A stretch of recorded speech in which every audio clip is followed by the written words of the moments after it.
Salam Ibu Bapak dan saudari-saudara. Bacaan kita pada kesempatan hari ini diambil dari Lukas 9. Lukas 9 ayat 51 sampai yang ke-62. Yesus dan orang Samaria. Ketika hampir genap waktunya Yesus diangkat ke surga, ia mengarahkan pandangannya untuk pergi ke Yerusalem. Dan ia mengirim beberapa utusan mendahului dia. Mereka itu pergi, lalu masuk ke suatu desa orang Samaria untuk mempersiapkan segala sesuatu baginya. Tetapi orang-orang Samaria itu tidak mau menerima dia karena perjalanannya menuju Yerusalem. Ketika dua muridnya yaitu Yakobus dan Yohanes melihat hal itu, mereka berkata, "Tuhan, apakah Engkau mau supaya kami menyuruh api turun dari langit untuk membinasakan mereka?" Akan tetapi ia berpaling dan menegur mereka. Lalu mereka pergi ke desa yang lain. Hal mengikut Yesus. Ketika Yesus dan murid-muridnya melanjutkan perjalanan mereka, berkatalah seorang di tengah perjalanan kepada Yesus, "Aku akan mengikut Engkau kemana saja Engkau pergi." Yesus berkata kepadanya, "Serigala mempunyai liang dan burung mempunyai sarang, tetapi anak manusia tidak mempunyai tempat untuk meletakkan kepalanya." Lalu ia berkata kepada seorang lain, "Ikutlah aku." Tetapi orang itu berkata, "Izinkanlah aku pergi dahulu menguburkan Bapakku." Tetapi Yesus berkata kepadanya, "Biarlah orang mati menguburkan orang mati, tetapi engkau pergilah dan beritakanlah kerajaan Allah di mana-mana." Dan seorang lain lagi berkata, "Aku akan mengikut Engkau, Tuhan, tetapi izinkanlah aku pamitan dahulu dengan keluargaku." Tetapi Yesus berkata, "Setiap orang yang siap untuk membajak tetapi menoleh ke belakang tidak layak untuk kerajaan Allah." Demikian Injil Yesus Kristus. Yang berbahagia ialah mereka yang memelihara dan melakukan dalam kehidupan sehari-hari. Haleluya.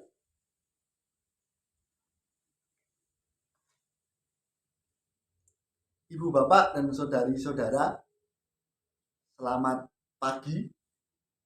Senang sekali bisa berbagi dan berjumpa dengan ibu bapak dan saudari-saudara sekalian. Saya punya pertanyaan untuk ibu-ibu. Ini pagi-pagi saya ingin bertanya dengan ibu-ibu. Pertanyaan yang cukup sederhana ibu-ibu, dan mungkin mbak-mbak juga. Pertanyaannya seperti ini.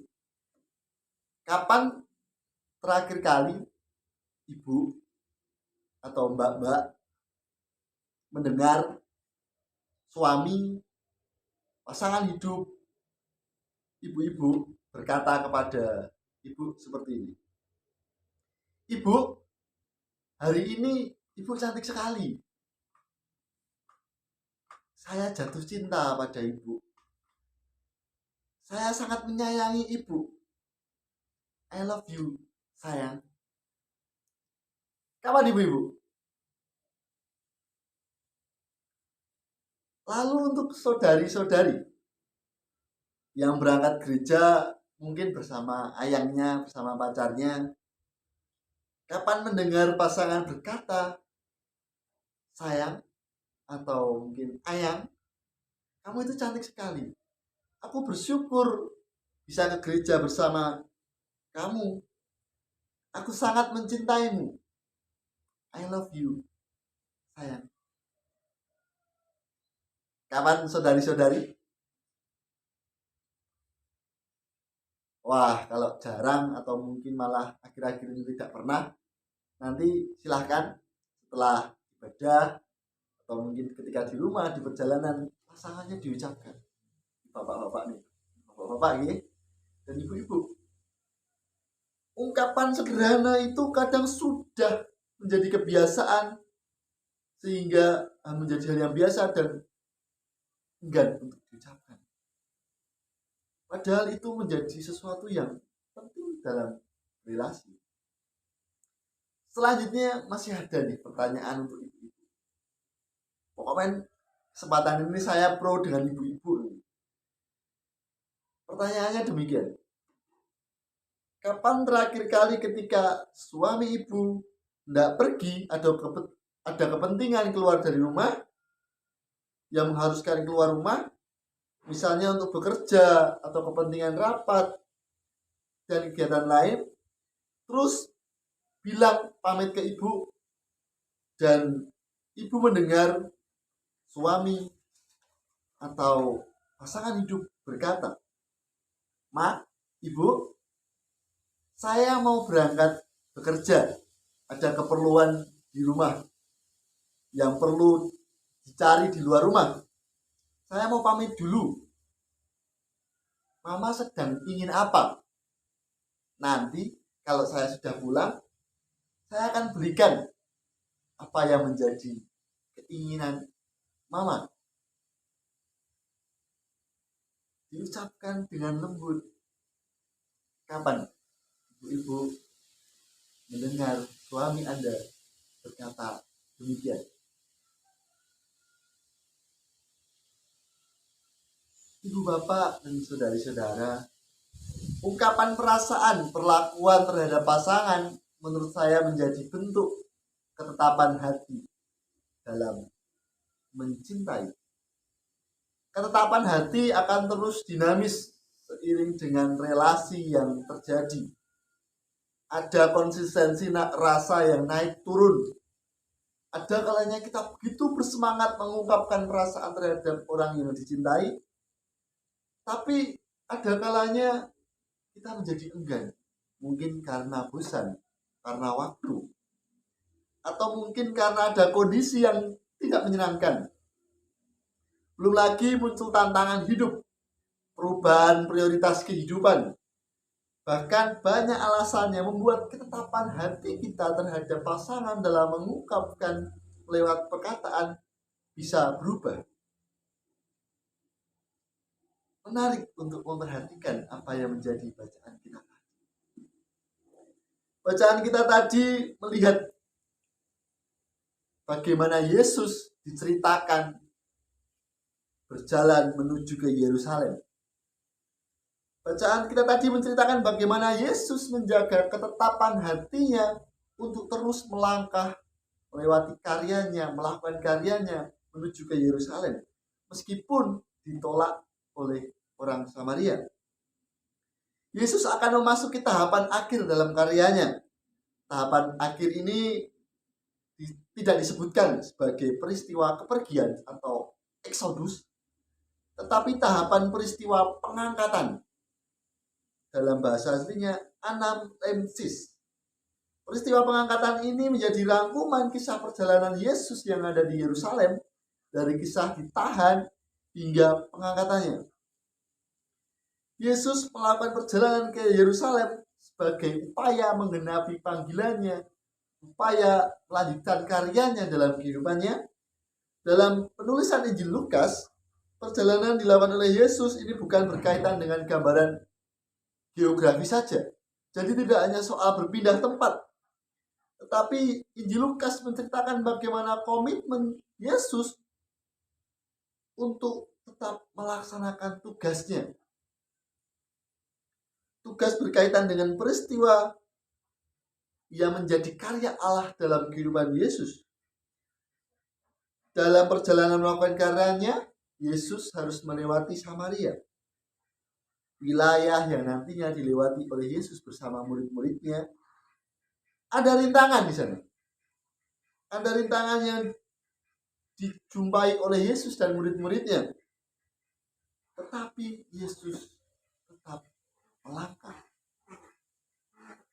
Lalu bagaimana perjalanan kehidupan kita dalam melakukan berbagai macam karya dan perbuatan baik dalam kita hidup sebagai orang percaya? Apakah kita akan terus berjalan meski ada rintangan dalam perjalanan kita? Atau kita sendiri yang menjadi rintangan bagi tindakan baik orang lain? Ibu bapak dan saudari-saudara, siapa yang menjadi rintangan dalam perjalanan Yesus? Diceritakan adalah orang Samaria.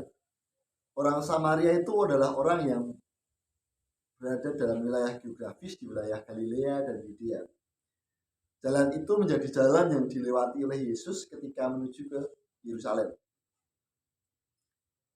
Tetapi mereka tidak menerima kalau Yesus lewat jalan itu. Kenapa tidak menerima? Ada alasan yang menurut saya menarik untuk diceritakan. Ceritanya seperti ini. Dulu ketika sebagian penduduk Israel dibuang ke Asyur tahun 722 sebelum Masehi, ada wilayah di Manasye dan Efraim dengan ibu kota Samaria itu dihuni oleh sisa-sisa bangsa Israel.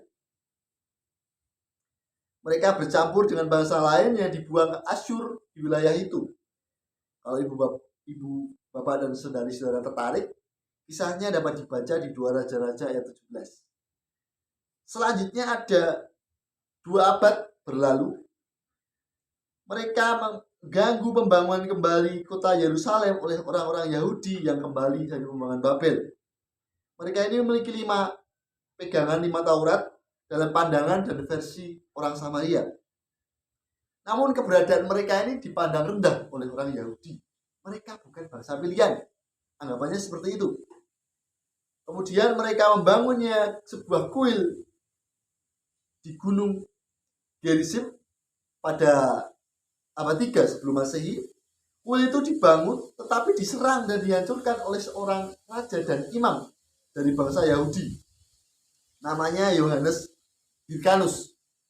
Dengan berbagai alasan dan luka batin seperti itulah orang Samaria tidak senang dengan orang Yahudi. Ditunjukkan dengan ketidakmauan ketika mereka melewati desa-desa mereka di Samaria. Ketika dalam perjalanan menuju ke Yerusalem, ada luka batin yang menghalangi orang lain berbuat baik. Itulah yang menjadi gambaran kenapa orang Samaria tidak senang ketika Yesus dan murid-muridnya lewat menuju ke Yerusalem. Selain itu, penolakan orang Samaria terhadap Yesus mau memberikan gambaran bahwa seolah-olah kabar baik itu bukan untuk orang Samaria. Menariknya, ternyata konflik yang dialami oleh Yesus karena penolakannya ini malah menjadi persiapan untuk pembelajaran selanjutnya. Mengenai keberadaan orang Samaria yang menjadi teladan dalam kita berhidup beriman dan dalam kasih. Ini menarik, ibu bapak dan saudara-saudara. Kita tidak pernah mengerti, kita tidak pernah tahu perjumpaan mana, perlakuan kita seperti apa yang memiliki daya ubah terhadap kehidupan orang lain. Sepertinya baik sembari kita menghayati panggilan dan ketetapan hati kita memperhatikan kembali bagaimana perjumpaan kita dengan orang lain. Apakah yang kita jumpai juga merasakan sukacita atau kita malah menjadi batu sandungan bagi sukacita orang lain? Adakah luka batin yang menghalangi sukacita dalam diri kita yang menjadikan kita enggan merayakan perjumpaan dengan sukacita? Ibu bapak dan saudari-saudara, perjalanan kehidupan kita seiring dengan perjumpaan dan keberagaman semakin melatih ketetapan hati kita untuk mengikuti Yesus. Ketika kita melihat lagi dalam bacaan, perjalanan Yesus menjadi latar belakang percakapan mengenai bagaimana toh mengikuti Yesus dengan ketetapan hati. Ada 3 orang yang diceritakan bercakap-cakap dengan Yesus dalam perjalanannya menuju ke Yerusalem. Orang pertama ini ingin mengikuti Yesus dan mengatakan apa yang menjadi niatnya. Orang pertama ini seolah yakin betul, tapi dia tidak memperhatikan. Seperti dalam perjalanan kehidupan kita, dalam sekolah, dalam bekerja. Semangat di awal, Tapi ketika mengetahui ada berbagai macam krisis, terus menjadi tidak bersemangat. Gambaran orang pertama ini menarik karena dalam kisah Injil terdapat hanya ada satu orang yang melamar menjadi pengikut Yesus. Biasanya ketika kita membaca kisah mengenai Yesus, orang-orang itu dipanggil oleh Yesus untuk menjadi pengikutnya. Tapi orang ini menawarkan diri untuk mengikut Yesus, bahkan dengan semangat di awal. Lalu bagaimana dengan semangat kita mengikut Yesus? Orang yang kedua diceritakan bahwa orang yang kedua ini mengajukan syarat ketika mengikut Yesus. Syarat yang diajukan adalah menguburkan bapaknya terlebih dahulu. Ketika kita membaca ayat ini seolah-olah Yesus ini kejam. Masa menguburkan bapaknya terlebih dahulu saja tidak boleh? Yang menjadi pertanyaannya adalah kapan bapak dari orang ini meninggal? Atau jangan-jangan Yesus mengetahui bahwa jangan-jangan engkau mengikut aku, mengikut Yesus hanya karena sudah tidak ada apa-apa lagi, sudah tidak memiliki siapa-siapa lagi. Ini berbicara soal relasi dan prioritas. Jangan-jangan menetapkan Yesus sebagai prioritas terakhir ketika sudah tidak memiliki apa-apa lagi, baru mau mengikut Yesus. Kapan memangnya urusan dengan keluarga bisa selesai? Apakah kita bisa benar-benar menyelesaikan urusan dengan keluarga, bahkan urusan dengan orang tua, terlebih menunggu bapaknya meninggal terlebih dahulu? Jawabannya diungkapkan oleh Yesus menjadi gambaran bahwa menjaga ketetapan hati untuk mengikutnya itu melampaui kewajiban dan relasi dengan keluarga. Bagi Yesus, melampaui kewajiban anak terhadap orang tuanya, komitmen untuk mengikutnya melebihi relasi dengan orang tua. Apa arti komitmen untuk mengikut Yesus diuji dalam respon ini? Selanjutnya kita akan melihat dan belajar dari orang yang ketiga. Ada orang yang ingin menyatakan niatnya untuk mengikut Yesus dengan sopan, dengan baik, tetapi Yesus menolak. Meski alasan yang diungkapkan oleh orang ketiga ini dapat dilihat sebagai hal yang wajar. Bahkan orang ketiga ini menyapa Yesus dengan sebutan yang sopan. Tuhan. Kurios. Berbeda dengan kedua orang yang lain. Orang ini memiliki kesopanan dan alasan yang wajar untuk mengikut Yesus. Saya mau pamit terlebih dahulu. Tapi Yesus tetap menolak. Penolakan yang dilakukan oleh Yesus menunjukkan bagaimana merawat dan menjaga ketetapan hati kita untuk mengikutnya. Komitmen terhadap Yesus menjadi upaya untuk melihat kembali apa yang menjadi daftar prioritas dalam kehidupan kita.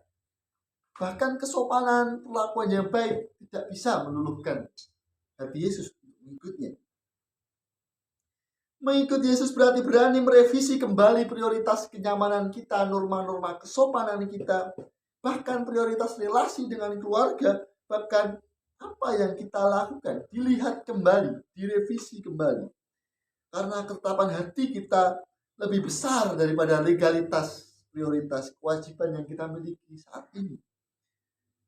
Ketetapan hati mengikut Kristus tahu betul kapan kita harus menanggalkan sejenak prioritas kehidupan kita, lalu bertindak seperti apa untuk menjaga komitmen dalam mengikut Kristus dalam kehidupan kita.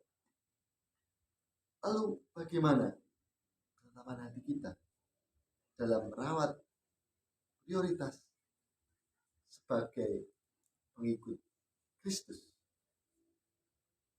Amin.